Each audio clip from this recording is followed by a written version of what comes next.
Welcome to the 17th lecture of Control System 2. So last lecture we are discussing about notion of stability of LTI system. So we have taken a system that is x dot equal to AX, which is homogeneous, means we are not talking about any input, and it is obviously linear time invariant, and for this system we have defined the internal stability of the system. This system is called internal stable if the state xt, means the xt is representing the state that is for t greater than equal to 0 remains bounded for any bounded initial state x of 0. And we have defined the asymptotic stability, and also we have defined the exponentially stable. And overall we have discussed about the two important notion of stability, that is internal stability and external stability. So internal stability, also known as Lyapunov stability, this is a property of the state representation and does not concern about the inputs or outputs.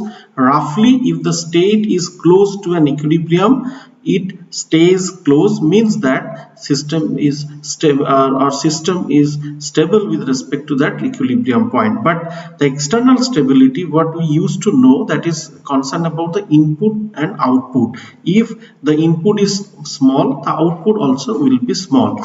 So with this notion, we have understood that what are the requirements of asymptotic stability, and we understood that if this is the condition, that for the asymptotic stability, that as t tends to infinity, norm of xt must be goes to 0, then we have understood that the norm of et x0 must be go to 0. Means why? Now this is e to the power at x0 is the solution of the system x dot equal to ax.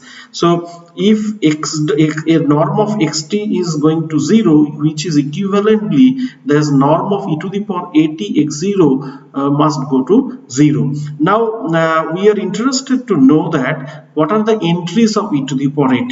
So from the several discussion we have come to understand that eigenvalues of a are going to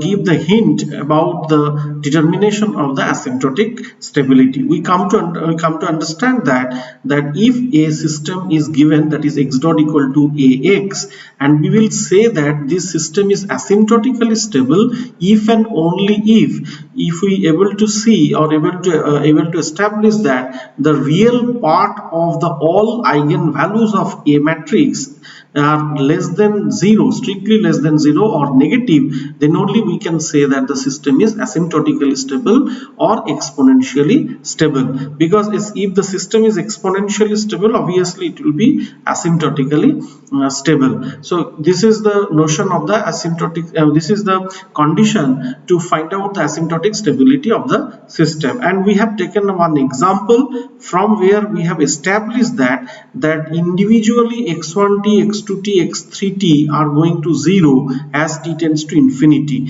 This workout we have done only to show you, but if it is given, suppose this system is given and it has been asked that whether this system is asymptotically stable or not, only you have to see what are the eigenvalues of the system. So for this system the eigenvalues are very much clear, because it is a Jordan canonical form, that is -2, -2 and -2. So here we are observing that all the eigenvalues are having negative real part, so definitely the system is stable. And what is the meaning of that all the states are converging to 0 t tends to infinity? It means that norm of xt, okay, is going to 0, that is the limit t tends to infinity, because we know that from the definition of the norm, that is norm of xt, for this case it will be root over of x1 square, x2 square plus x3 square. So if all the components are going to 0 individually, so definitely norm of x is going to 0 as t tends to infinity. So in this way we can establish represents the stability or asymptotic stability of the system. And then we have tried to correlate that what is the relation between the Biot stability and the asymptotic stability. We have understood that generally the Biot stability doesn't guarantee that the asymptotic stability, because Biot stability only guarantees that the input output stability. It is not telling about what are the others, what are the convergence of other states. Only it is telling that for a given bounded input, the output must be bounded. So in fact, Biot stability is equivalent to asymptotic stability if the realization is minimal. Means we can say that if the system is controllable and observable, means there is no pole zero cancellation, then we can say that the Biot stability is equivalent to the asymptotic stability.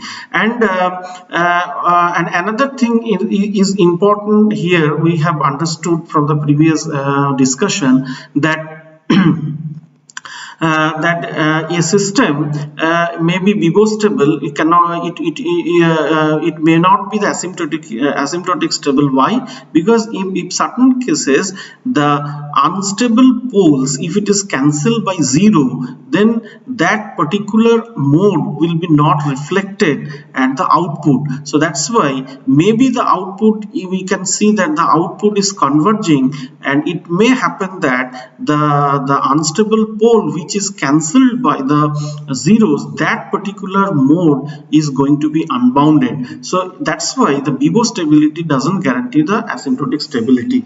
But now we want to expand our discussion, that is, if we are interested to find out the stability of a nonlinear system, then how we can do that one using Lyapunov stability criteria. So now today's lecture we will discuss about the Lyapunov stability. So that's why we are considering a autonomous system which is nonlinear, that is x dot equal to fx, where x belongs to Rn, and consider that 0 be an equilibrium point, that is f of 0 is equal to 0.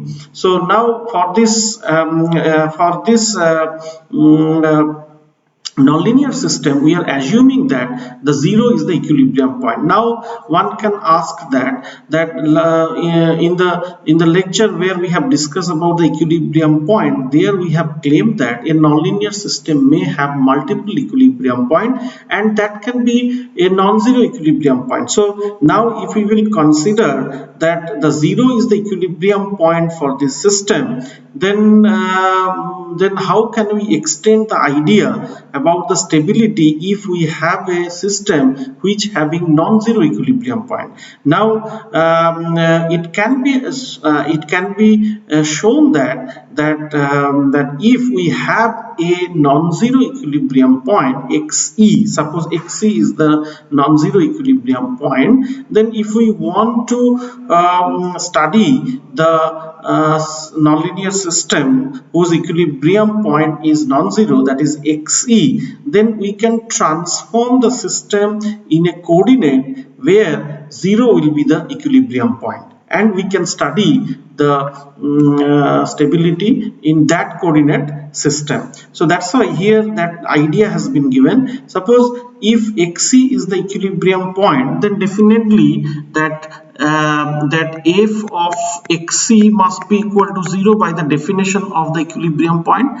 Now we are introducing a new variable y, that is x minus xe, and now if we substitute, or if we want to represent this original system in y coordinate, then we can write in for x equal to y plus xe, and if we substitute, then the new system, the system in new coordinate, that is y, will look like y dot is equal to f of y plus xe. Okay, now what will be the equilibrium point for this new system? For this new system, equilibrium point will be definitely y equal to 0, because if the new equilibrium point y is equal to 0, because f of xe is equal to 0, because for the original system you see that f of x equal to 0. Then if you only take that y is equal to 0, for that case only it is f of xc, and f of xc is equal to 0. So then for the y equal to 0, we can see that for the new in the new coordinate, y equal to 0 is the equilibrium point. So studying the stability of the equilibrium point xe is equivalent to the studying the equilibrium point y equal to 0. So that's why conclusion is that study the behavior of the new system in the neighborhood of the origin, which is equivalently to study the stability of the equilibrium point xc. Okay, so now with this we will move further. Now we will introduce the definition of the equilibrium, stable equilibrium point, asymptotically stable equilibrium point, and exponentially stable equilibrium point. And here one thing you mind that we are not telling that stable system or asymptotically stable system, exponentially stable system. Instead of that, we are calling it equilibrium point, stable equilibrium point, asymptotically stable equilibrium point, and exponentially stable equilibrium point. Why? Because here our study is that if we will perturb the system from its equilibrium point, then whether the system states are going to converge to that equilibrium point, or it will be in and out to that equilibrium point, because we understood that for a nonlinear system there may be multiple equilibrium point exist. So system may be stable with respect to one equilibrium point, and that the same system can be unstable with another equilibrium point. So that's why here for the nonlinear system we cannot guarantee the stability in global sense. So always the stability will be around the equilibrium point. So that's why here the definition is about any equilibrium point is stable in the sense of Lyapunov if arbitrarily small deviation from the equilibrium result in trajectories that stay arbitrarily close to the equilibrium point for all t. So then only we can say that that equilibrium is stable equilibrium point for a given nonlinear system. And what is asymptotically stable? If small deviation from the equilibrium are eventually forgotten and the system returns asymptotically to the equilibrium point, then we will say that that equilibrium point is the asymptotically stable equilibrium point. And equilibrium point is exponentially stable if the system is asymptotically stable and the convergence to the equilibrium point is exponentially fast. So here this is the notion of stability, asymptotic stability, and exponentially stability. So now after this we are now ready to give the definition of the Lyapunov stability, which is very important, and later on we will state the theorem of Lyapunov stability. So the equilibrium point is stable in the sense of Lyapunov, or simply stable if for each epsilon greater than equal to 0 there exists a delta which may be the function of epsilon and which is also a positive quantity, that's mean get greater than 0, such that norm of x0 less than delta implies that norm of xt will be less than epsilon for all values of t greater than equal to 0. So what is the meaning of this? Now we can say that this same thing can be written norm of x0 minus of 0 less than delta, and which implies that norm of xt will minus 0 will be less than epsilon. Okay, so it means that what we want that all the state trajectories xt should not go away from the origin. So when we can guarantee that one, that it will be, means the system trajectories will be in and around of the equilibrium point 0, that we want that all the future trajectories, the distance from the origin must be bounded by a positive value, that is epsilon. When it can happen? It can happen only when, if you start, x0 means the initial states of the system, if the initial values of the states and the distance from the origin is less than delta. Okay, so if we are going to start from a very small value delta, then we can assure that all the future trajectories of the systems are not going to beyond a epsilon value, means the distance from the origin to the state trajectory xt for t greater than equal to 0 will be always bounded by a value epsilon. The same thing can be thought in this way, that suppose there is a ball with a delta radius, with a 0 center and the delta radius. So if we are initially within the ball, that is within the delta ball, then we can guarantee that all the future trajectories xt also will be belong to a epsilon ball, which can be easily understood with a pictorial representation. Here is the pictorial representation. Suppose we have a two axis, that is x1, we are in R2, x1 and x2. Okay, so suppose we are going to start within a epsilon ball. Okay, so you can see, sorry, we are going to start with a delta ball. Okay, so this is the x0, this is the x0. Fine, so this is the x0. So now if we are going to start with the delta ball, then we can guarantee that the future trajectories of the state will be inside the epsilon ball. And if you want to add a third dimension, that is the time, then you can see that now you can have a cylindrical view. Then you can see that if you start within the delta ball, all the future trajectories of the system will be going to evolve with respect to time in such a way that it will be inside the epsilon ball. Okay, and more interestingly, that this problem, this definition can be understood in this way also. Suppose a challenger is asking that the challenger has given an epsilon and tells that, can you ensure that whole trajectory remains inside the ball with the radius epsilon?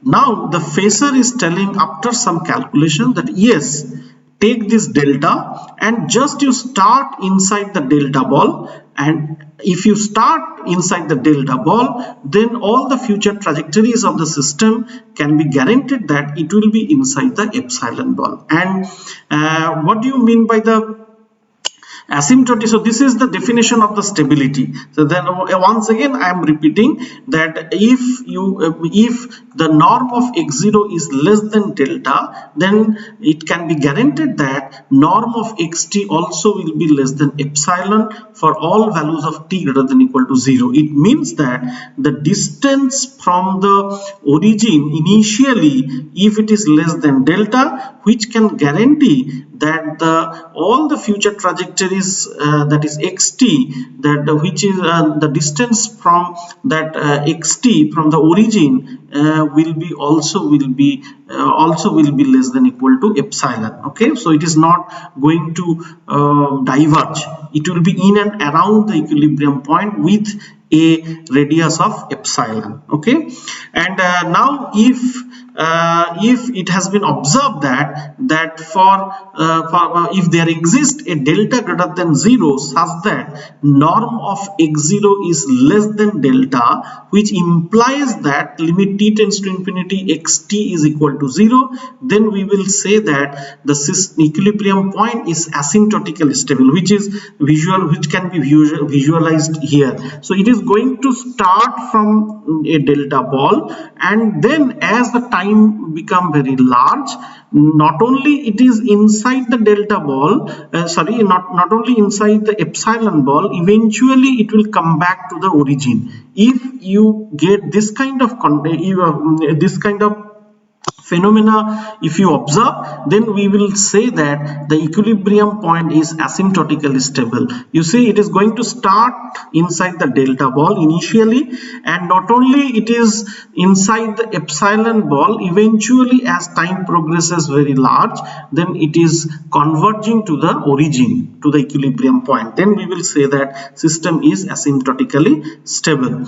And locally exponentially stable if there exists delta alpha beta which is greater than 0, such that norm of x0 less than delta implies that all the future trajectories x of t, norm of x of t, will be less than equal to beta norm of x0 e to the power minus alpha t. Means quickly the straight trajectories are converging to 0 or equilibrium point at a rate alpha. And what is the globally asymptotically stable? If it is Lyapunov stable, and for all initial condition you can prove that xt is going to be 0 as t tends to infinity. Similarly, the globally exponentially stable means if there exists alpha beta greater than 0, such that norm of xt must be less than equal to beta norm of x0 e to the power minus alpha t for all t greater than equal to 0, for all x0 belongs to Rn. So whenever you can guarantee this condition that all the future trajectories are going to 0 as t tends to infinity, and it is decreasing at a rate alpha for all initial, then you can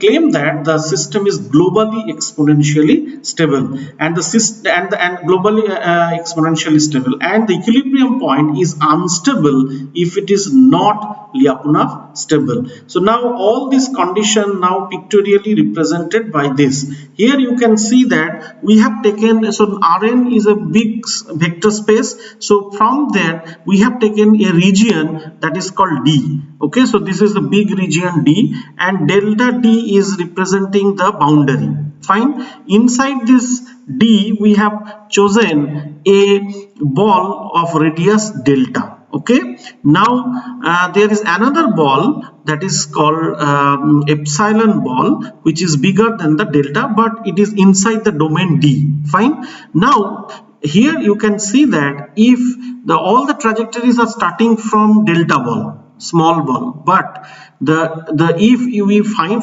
that after starting from the delta ball the trajectory is inside the epsilon ball, then we can say that the Lyapunov stable. Okay, and if we will find that the trajectories are essentially coming back to the origin, okay, as time progresses infinity, then the system we will call asymptotically stable. But if we are finding that the system is going to start initially from the delta ball, but it is going to diverge as time progresses, then we will say that system or the equilibrium point is unstable. Okay, and exponentially stable, how can we define? If we will find that it is going to converge to the origin at a rate alpha, then we can say that exponentially it is going to decrease, and it is extremely fast to converge to the origin, then we will call it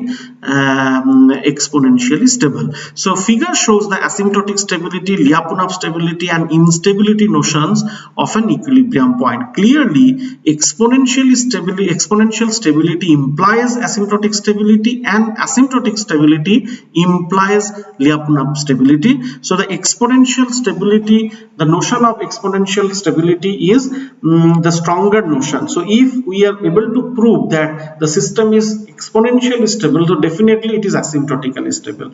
And if a system is asymptotically stable, then we can guarantee that the system is Lyapunov stable or simply stable, but the converse is not true.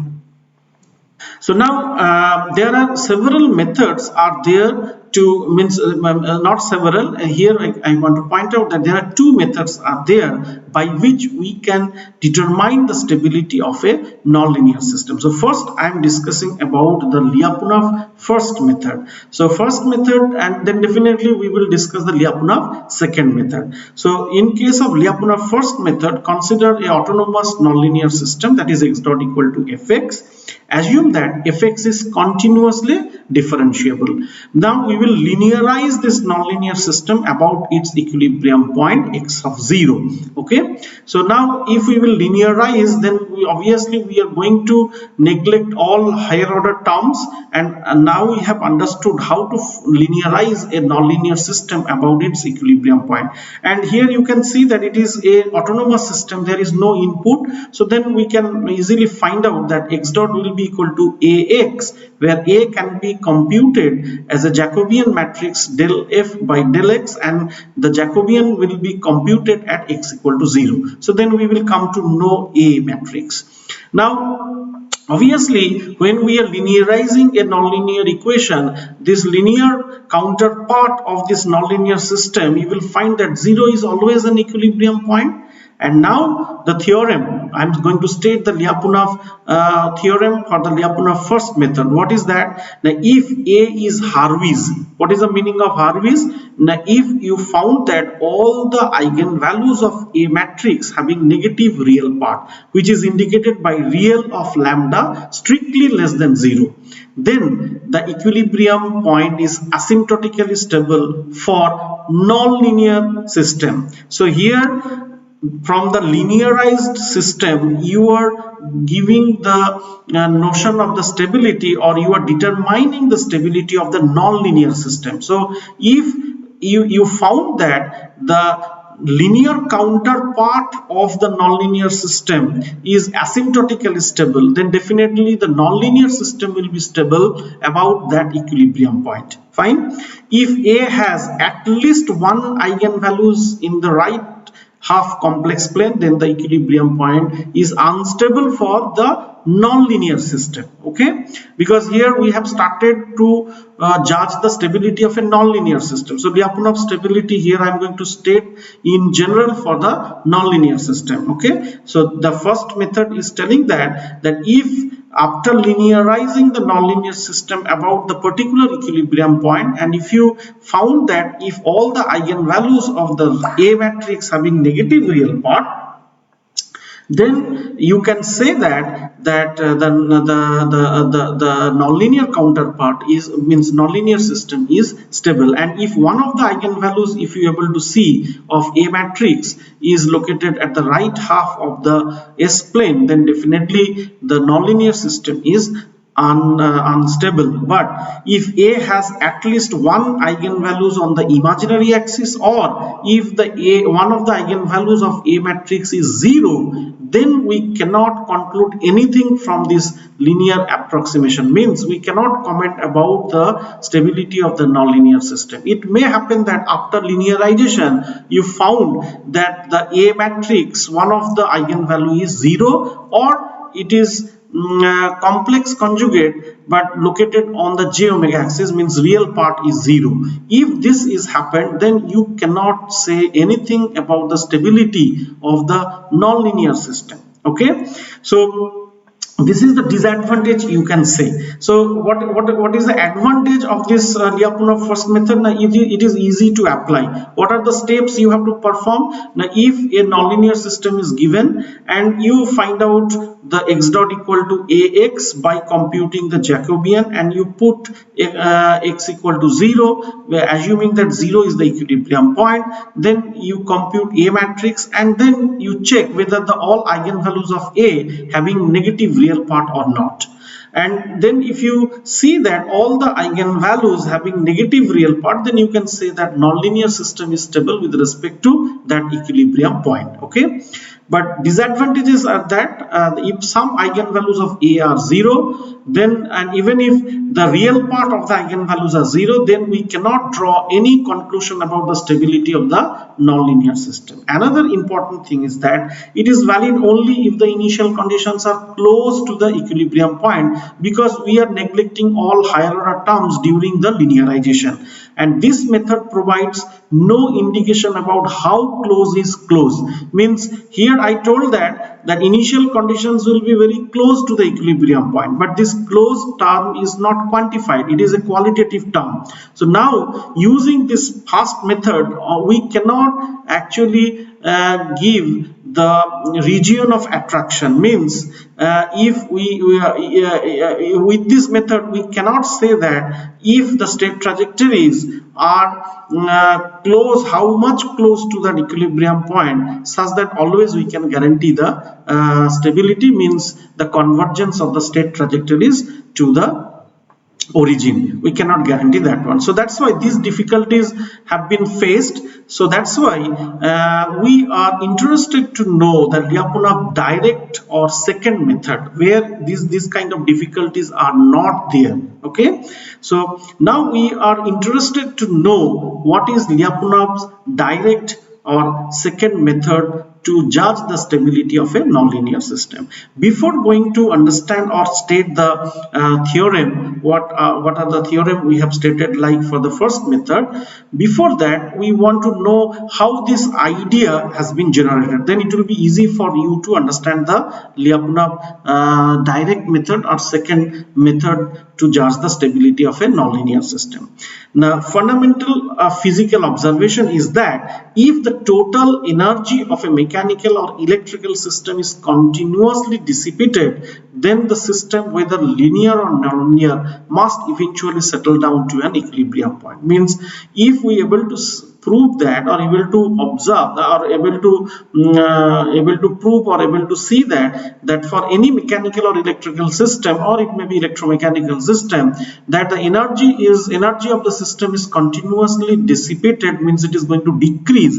So definitely the linear or nonlinear system eventually settle down to the equilibrium point. So main idea behind this second method is that analyze stability of an n-dimensional dynamical system by examining the variation of a single scalar function, which is the energy function. Okay, system energy. We want to know that how the rate of change of the energy is going to be decrease or it is going to increase. Okay, so from there we want to conclude the stability of the system. Then what will be the method? Based on generalization of the energy concept. Means for any given system, how in general we can find out the energy like function for that system, and next we have to show that whether that energy like functions or rate of change of that energy like function is decreasing or not. Fine. And what is the procedure? The procedure is that generate a scalar energy like function, which we will call it Lyapunov function for the dynamical system, and examine its variation in time, that is derivative along the system trajectories. And if the energy is dissipated, then means the derivative of the Lyapunov function is negative, then conclusions about the system stability can be drawn. So this is the outline of the Lyapunov direct method or second method. Means first we have to construct an energy like function, which we will call Lyapunov function, and for the dynamical system we will find out the derivative in time, and we will take the derivative along the system trajectories. And if we able to see that the energy is dissipated, means the derivative of the time derivative of the Lyapunov function is negative, then our conclusion about the system stability can be drawn. And now we are interested to know that how this procedure is developed. And now with the example we want to understand that how the energy is going to play an important role to decide about the stability of the system. So suppose we have taken a very common example, that is mass spring damper system, and where you can see that the external force is Ft and the Xt is the displacement of the mass. So now we know that the dynamical equation of this system is mx double dot plus c into x dot plus k into x is equal to ft. Now the question is that if the mass is pulled away and then released, will the resulting motion will be stable? Now we want to do the analysis of this system with the zero input. Suppose input is 0, so we make ft equal to 0 and the dynamical equation become mx double dot plus c into x dot plus k into x equal to 0 and the initial condition of the system is x0. Fine.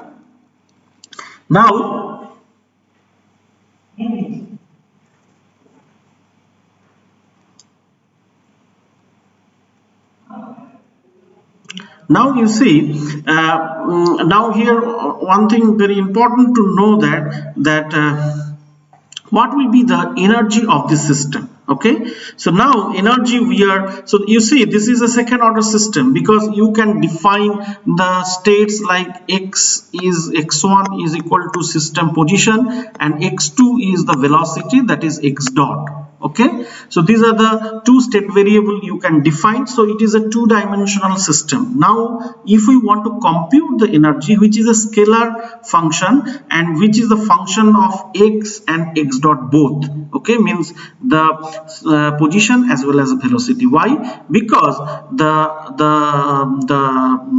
energy function will be equal to the summation of kinetic energy of mass and the spring energy. And what will be the kinetic energy? That will be half mv square. V is the velocity, here velocity is the x dot, so that's why I have written x dot square. And what will be the spring energy? That is half kx square. Okay, so now you see that though we have a second order system, but energy function is a scalar function, which is a scalar function. Fine.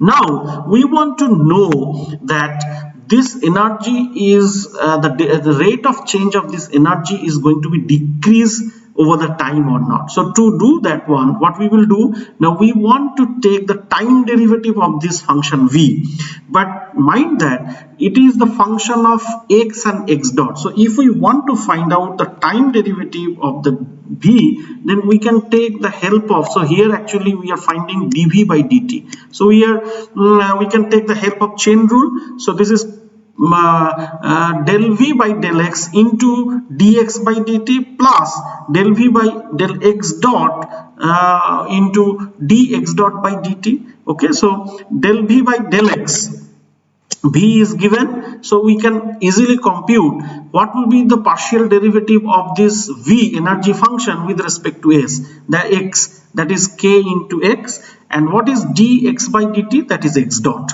basically. And similarly we can find out the partial derivative of the function v with respect to x dot, that is m into x dot, and what is x dx dot by dt, that is x double dot. And now from the main equation we can substitute that x double dot, because you see if we know the mx dot plus cx dot plus kx equal to 0, from here easily we can calculate what will be the x double dot, and that we have substituted here, and ultimately we are finding that it is coming c into x dot square.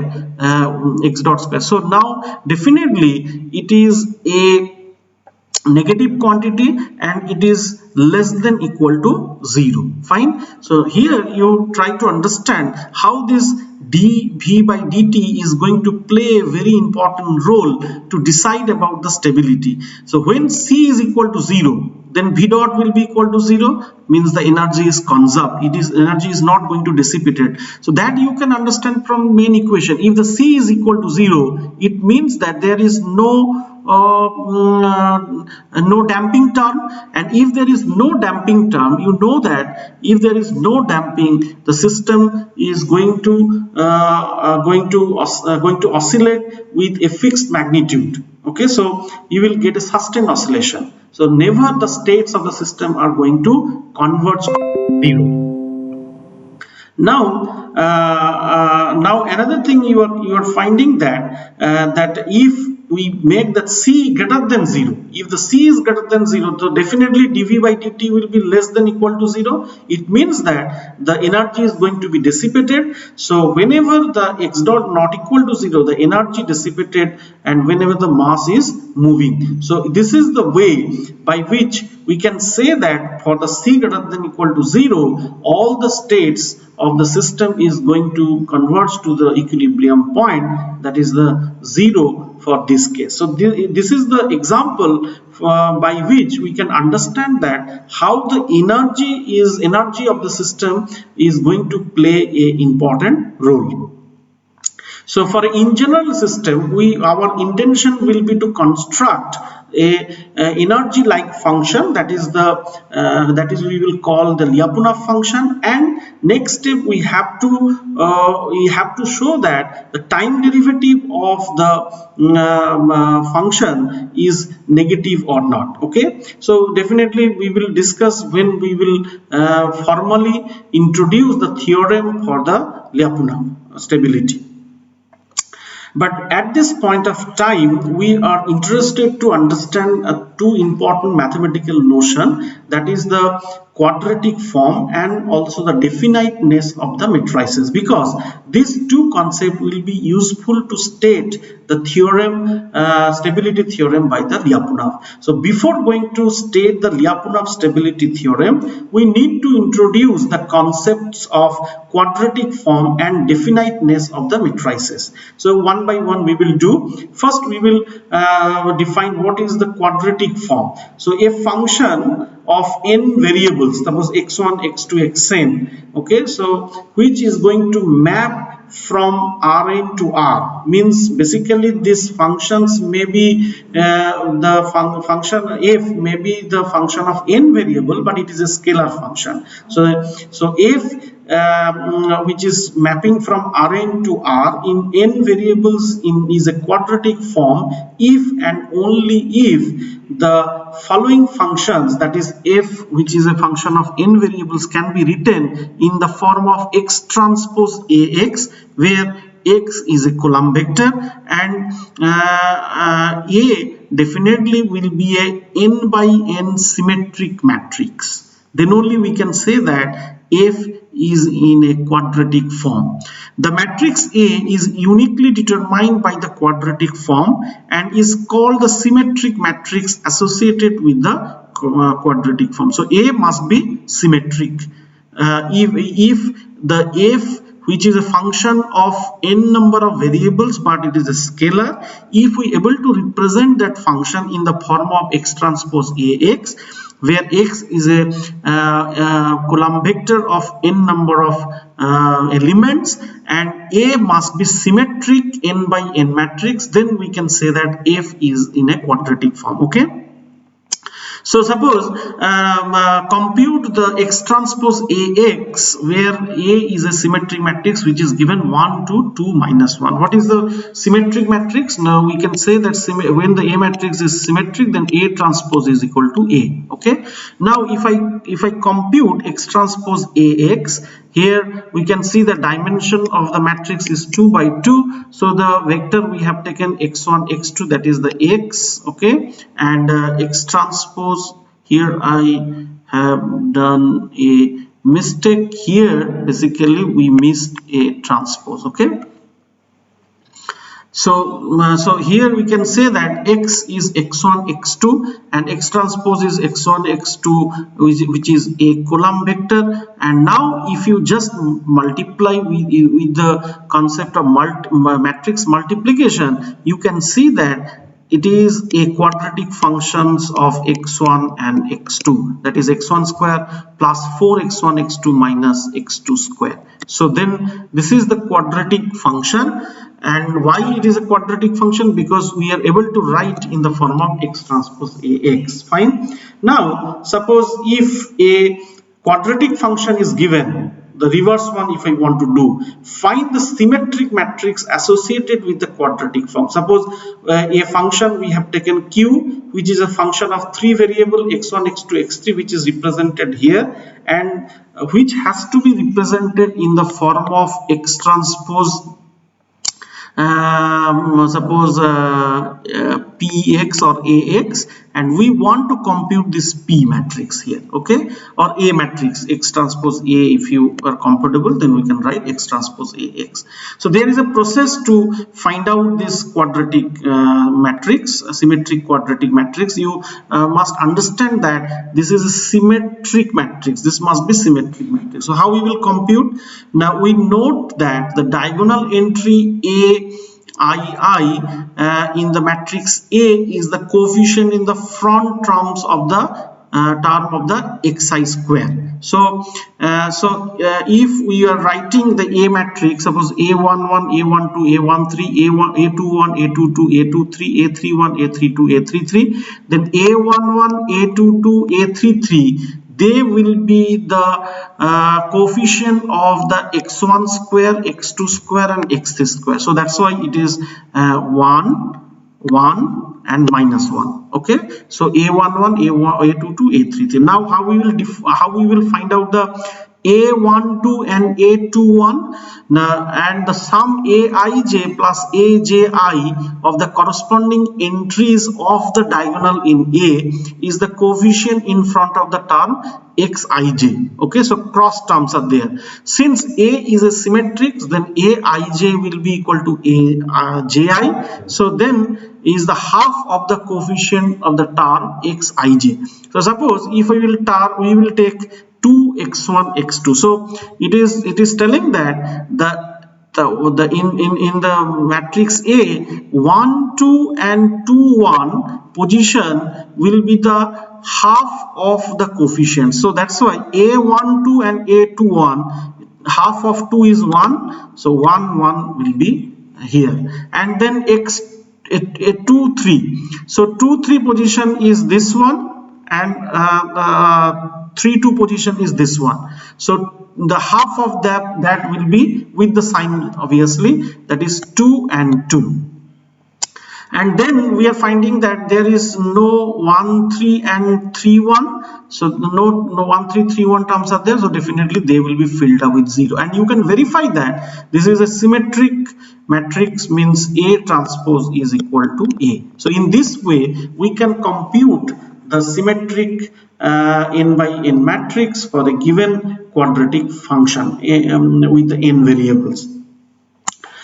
Now next thing we are going to discuss, that is the definiteness. How we can find out the definiteness of the quadratic function. So here we can observe that if a quadratic function q of x is given, that is x transpose Ax, so then definitely q0 will be 0. That we can understood. If x is equal to 0, then definitely that q will be equal to 0. Fine. Now by the definition, that the quadratic form, so quadratic definiteness of what we are defining, definiteness of the quadratic function qx. Okay, so a quadratic form qx, that is x transpose Ax, and its symmetric matrix A is positive definite if qx is greater than 0. Okay, when x not equal to 0, positive semi-definite if qx is greater than equal to 0, that's why it is semi-definite when x is not equal to 0, and negative definite if qx is less than 0 when x is not equal to 0, and negative semi-definite if q is less than equal to 0 when x is not equal to 0, and indefinite if qx takes both positive and negative values. Now the question is that how can we determine the definiteness of the quadratic function? Okay, how we can define the quadraticness of the this is the definition. How we will determine the quadratic that is definiteness of the quadratic function qx. So next slide is that the given a quadratic form, how do we determine if it is positive or negative, definite or semi-definite or indefinite? How we can do that one? Now there is a relation between definiteness and the eigenvalues of this A matrix. Okay, then we can define or we can determine the definiteness of the quadratic function q. What is that? Now, this proposition is very important. You have to remember here, no proof is given, but you have to remember this result. What is the proposition? Now let qx equal to x transpose ax be a quadratic form, and let A be its symmetric matrix, and let lambda 1, lambda 2, lambda n be the eigenvalues of A. Then qx is positive definite if all the eigenvalues of A are greater than 0. If the qx is positive semi-definite if the lambda 1, lambda 2, lambda n greater than equal to 0. Means some of obviously the eigenvalues are positive, maybe some of the eigenvalue may be 0. Okay, qs is negative definite when all the eigenvalues of the A matrix are less than 0, and negative semi-definite all the eigenvalues must be 0, maybe some of the eigenvalues are all the eigenvalues must be less than 0 and some of the eigenvalues may be equal to 0, and indefinite if there is there exists lambda I greater than 0 and lambda j less than 0, means there is a mix of positive eigenvalues and negative eigenvalues. Okay, so this is the way we can determine the definiteness of the quadratic form. Okay, why we are discussing this quadratic form and the definiteness of the quadratic form? Because these two important concepts are required to understand the stability theorem by the Lyapunov. Okay, definitely we will correlate these things when we will discuss about the Lyapunov theory. So now suppose a quadratic function qx is given, that is x1 square plus 6 x1 x2 minus 9 x2 square minus 2 x3 square, and determine the definiteness. So if this kind of question will come, then definitely we have to find out what is the associated symmetric A matrix, because this q of x can be written in the form of x transpose A of x. So how we will determine A? That process already we know. That what I told, that all the diagonal elements of will be the coefficient of x1 square, x2 square, x3 square. So it is minus 1, minus 9, minus 2. So minus 1, minus 9 and minus 2. Then 1 2 and 2 1 will be 3 3, and other terms are not present, so other will be filled up with 0. You can verify it is actually equal to A transpose. Okay, so now as I told, as it has been discussed, that if we will determine the eigenvalues of A matrix, then we can comment about the definiteness of the qx. So how we can do that one? Now we have computed the eigenvalues, that is determinant of Si minus A, and we found that eigenvalues are minus 2, minus 10 and 0. So the eigenvalues are negative and one of the eigenvalues of 0, so that's why it is negative semi-definite according to the definition. So in this way we can find out the definiteness of a quadratic function. Okay, so now we are ready to give the definition of or theorem, Lyapunov theorem, that is Lyapunov stability theorem. Okay, so now try to understand the Lyapunov stability theorem carefully. Let x equal to 0 be an equilibrium point of the system x dot equal to fx, and we are choosing a domain which is a subset of Rn be a domain containing x of 0. So the equilibrium point x equal to 0 are inside the domain D, which is a subset of Rn. Okay, and now we have to choose a Lyapunov function v, which is mapping from D to R, which means that the function of v means the v will be the function of the n number of states, that is x1 x2 xn, but it will be a scalar function. And what kind of function? Now be a continuously differentiable quadratic function. So v must be a quadratic function. So already we have understood what is the meaning of quadratic function. V, if it is a quadratic function, then always the v can be written in the form of x transpose px. Fine. P is a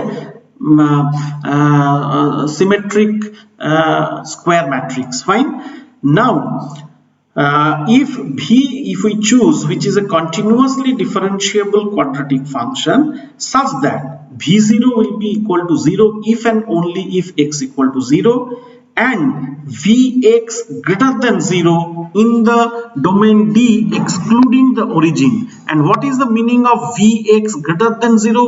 What is the meaning of a quadratic function greater than 0? It means that vx must be positive definite function. So just now we have defined what is the meaning of positive definite function. So we have to choose a quadratic function v which is continuously differentiable, which is quadratic function, and such that v0 will be equal to 0, and vx must be greater than 0, means it is a positive definite function. Okay, and if we choose this kind of function, and in the next step if we able to show that time derivative of v, that is v dot, is less than equal to 0. What is the meaning of less than equal to 0? Now v dot x, okay, if it is semi-definite,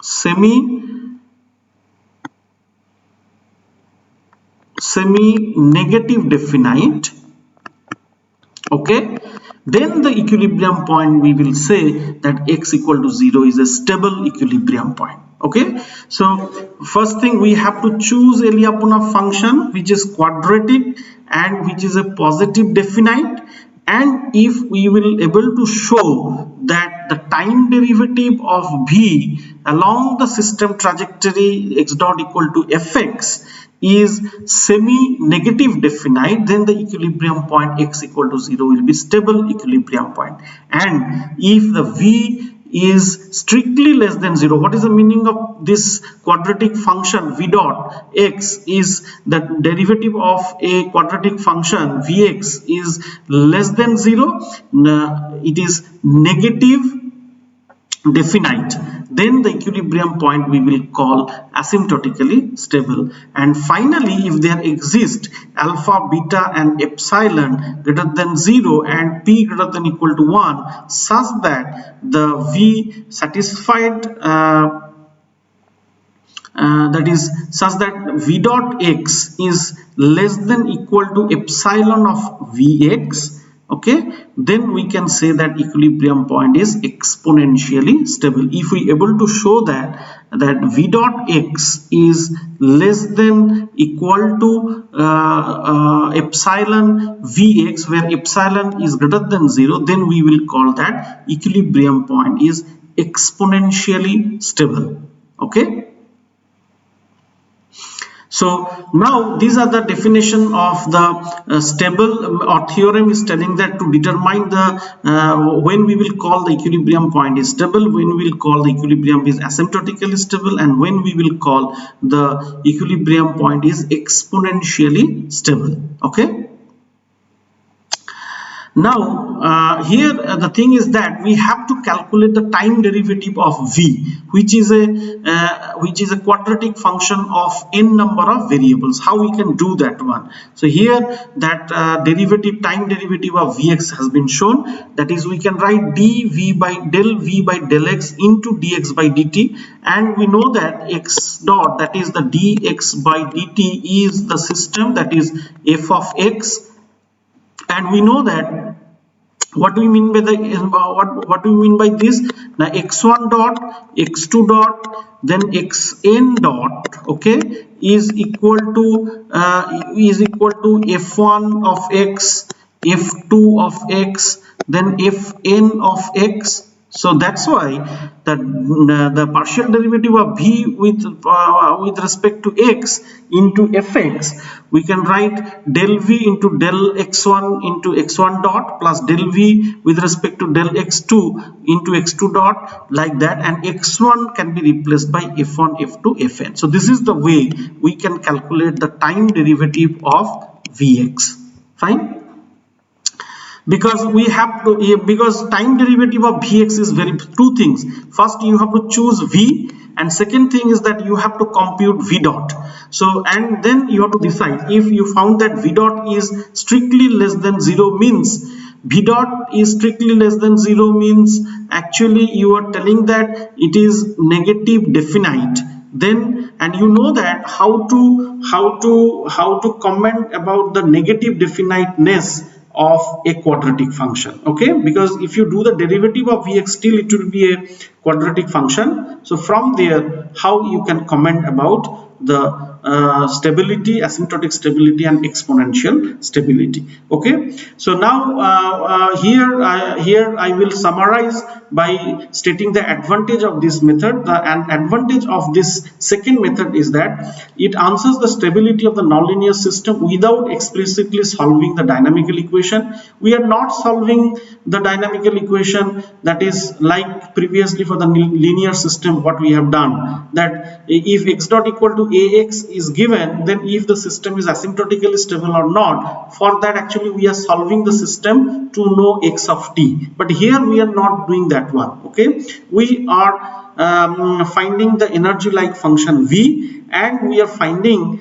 the dv by dt along the system trajectory to determine the stability of the system. It can easily handle the time varying system and uncertain system, okay, which is not included in your course, but we can comment about the stability of a time varying system as well as the uncertain system easily using the Lyapunov theory. It can determine the simple stability as well as the asymptotic stability and exponential stability, and can determine the region of asymptotic stability or domain of attraction of an equilibrium point, which is not possible for the Lyapunov first method. Okay, so these are the things definitely I will show you, means how we can find out the region of asymptotic stability or domain of attraction of the equilibrium point, and how we can find out the stability of a nonlinear system. All these things definitely we are, how to use this theorem, we will take the examples in the next class to do that one. Okay, and now I will end with the Lyapunov global asymptotic stability theorem. Okay, so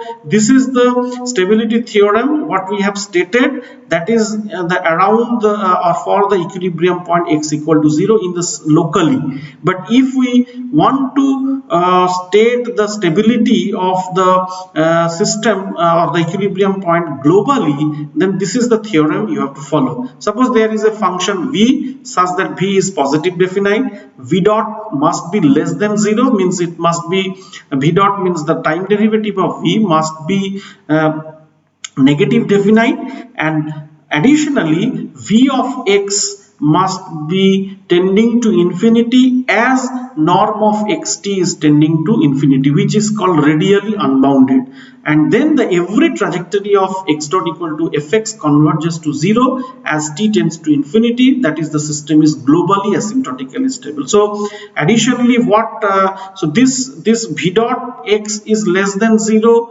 then we will say that equilibrium point is asymptotically stable. And if we say that the system is globally asymptotically stable, then additionally we have to show this property, that Vx is tending to infinity as x tending to infinity, that is radially unbounded. Then we can say that every trajectories of x is going to 0 as t tends to infinity. So I will stop here. Next day I'm coming with some example to understand that how to apply the Lyapunov first method as well as the Lyapunov second method to find out the stability of a linear system as well as for the nonlinear system. Thank you.